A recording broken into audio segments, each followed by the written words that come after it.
This video is about using copper couplings to repair copper pipe. This is actually a no-stop coupling. It's a piece of copper pipe that is just a little bit bigger than the pipe that you have existing in your house or a building. And so it just goes over here to repair a pipe like you would any other kind of coupling. This is a no-stop coupling, and you get this at the big box store. I think I got this at Lowe's, and I think it's called just a copper coupling, and it actually comes in a much longer length than this has been used. So it's like 16 inches of pipe for like $6-7 or something. And the way you use it is a little bit easier to me than some of the other push to fit ones. Plus you get to solder it. I don't mind soldering, so anyhow, I'm going to use a piece of a pipe here to represent the existing pipe, and then this is the sleeve or coupling. So the reason that you would want to use something like this is that you have a piece of existing pipe and you cut it in the wall or in the ceiling, and so you have to cut out a piece of pipe, and you want to be able to repair that. Using the sleeve, you can cut it to length, and we'll talk about that in a second. Really kind of depends on your ability to have some space. So any kind of repair method is going to have that anyway. So if you have the existing pipe, you would probably have to have some room to sort of bend this down or up or whatever, to have some room to slide the sleeve over it sufficiently, and then slide it back to engage the other piece. So basically, using my finger as another piece of pipe, let's say that you have another piece of pipe here, and you're going to want to span this, or maybe you're just cutting out the bad piece of pipe here, and obviously you want to just re-secure that. And a no-stop coupling allows you to move the coupling and then engage the pipe sufficiently on either side. And obviously, coupling with a stop, you can't move it back and forth. It's got to stop in the middle. It's crimped into it. And you've seen those probably. So anyhow, in this case, when I cut out a piece of pipe in the wall, I use one of these, and I'm really careful. I do not use a reciprocating saw unless I got a really good secure, piece of pipe that I can grab onto and it doesn't jiggle too much with a reciprocating saw. This is going to be like a 24 tooth per inch blade.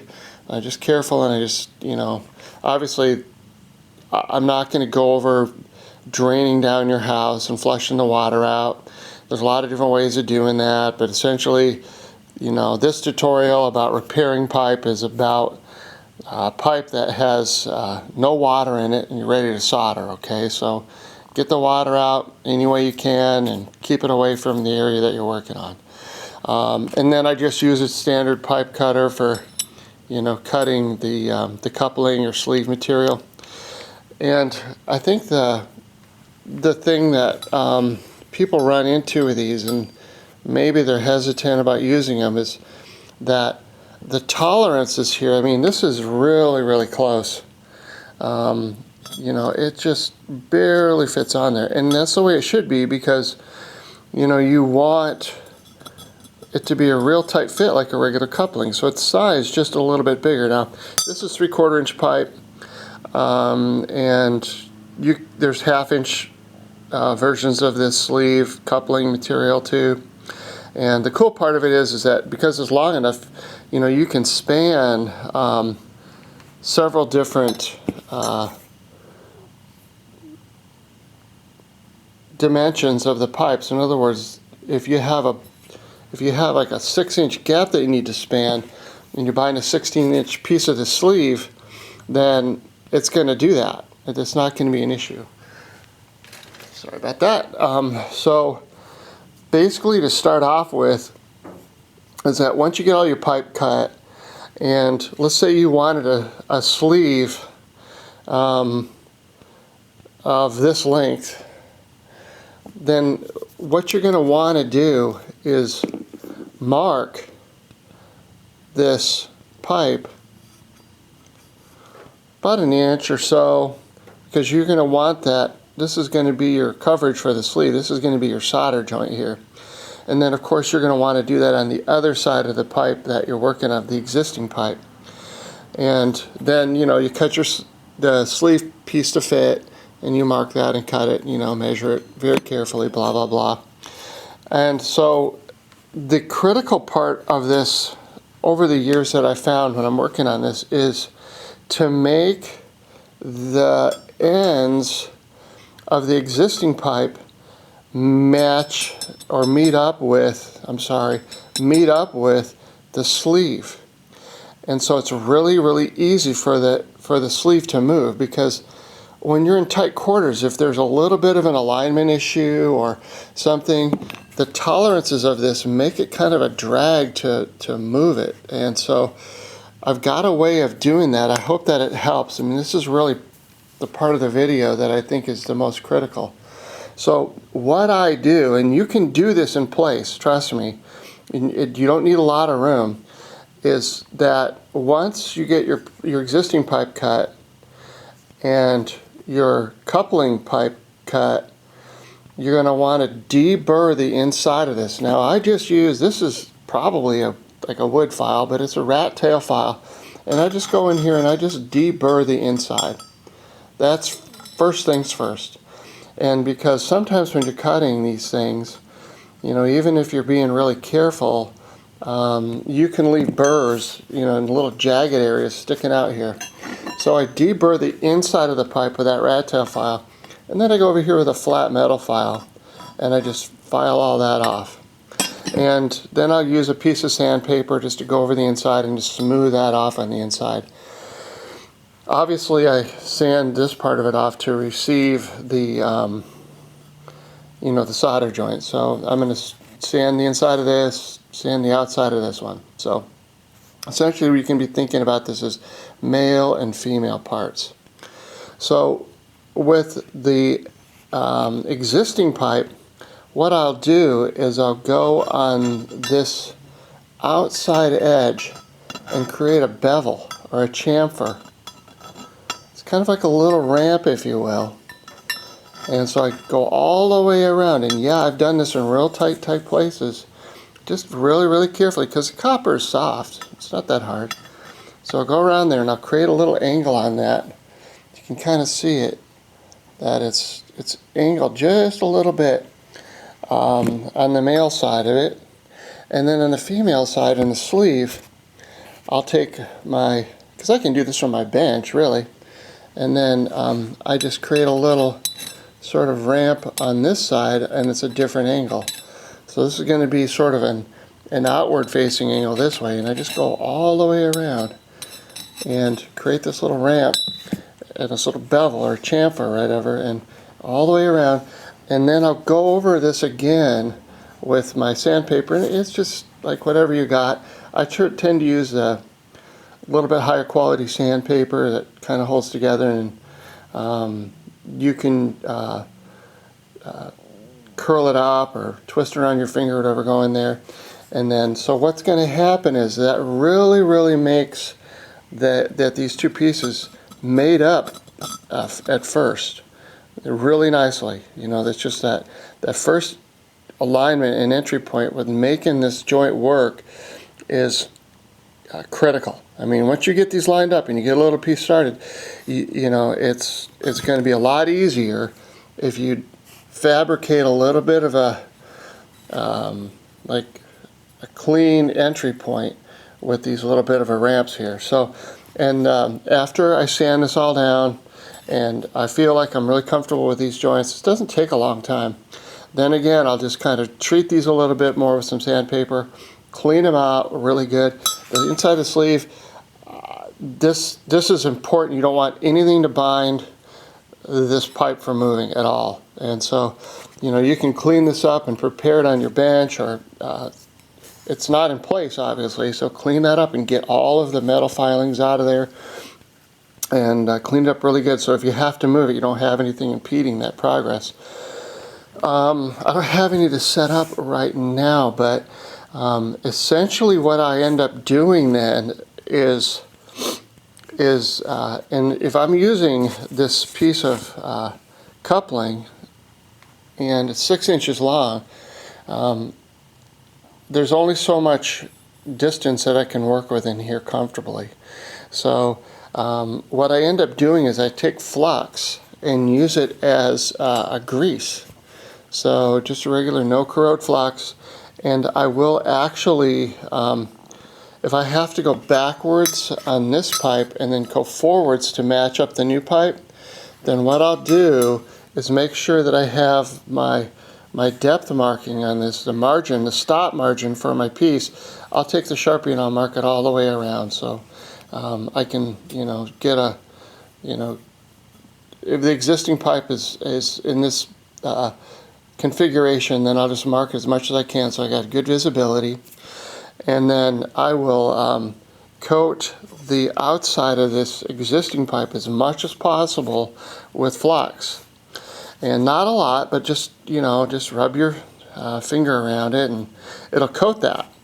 And then on the inside of the coupling, then I'll just put some more flux in here.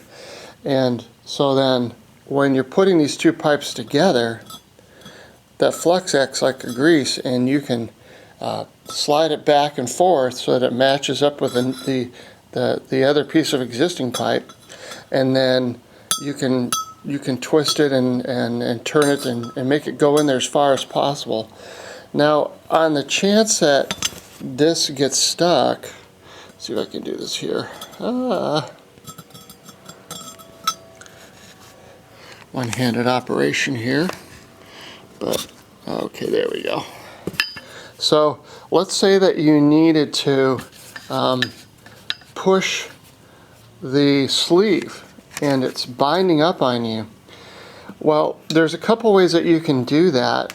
One of them is that you could get a crescent wrench and just dial it in to the diameter of the 3/4 inch pipe, and it's going to act as a nice little